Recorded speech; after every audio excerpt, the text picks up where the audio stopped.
کی کسی پرندے کی، اور اسی طرح سے کسی کمرے کے اندر بھی تصویریں ہمارے ہاں بزرگوں کی تصویریں لگی ہوتی ہیں. تو اسی طرح سے اب ہم ان دونوں کے حوالے سے دیکھیں گے کہ اس کے بارے میں فقہاء کرام کی کیا رائے ہیں. الرد المختار کے اندر لکھا گیا ہے کہ یکون فوق راسی او بین یدیہ او کذالک یمینہ او یسر او محل سجودی. فرماتے ہیں کہ تصویر اگر سر کے اوپر ہو، سامنے ہو، دائیں ہو، بائیں ہو یا سجدہ کی جگہ پر ہو تو نماز مکروہ ہوگی.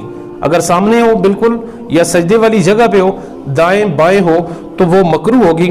اور فرمایا کہ تصویر فرش وغیرہ پر ہو تو نماز مکروہ ہو جاتی ہے. لباس پہننے سے بھی یہ نماز جو ہے نا وہ مکروہ ہو جائے گی. حضرت ابی طلحہ روایت کرتے ہیں کہ نبی صلی اللہ علیہ وسلم نے ارشاد فرمایا، اور یہ صحیح مسلم کی روایت ہے، فرمایا کہ لا تدخل الملائکۃ بیتا فیہ کلب ولا صورۃ.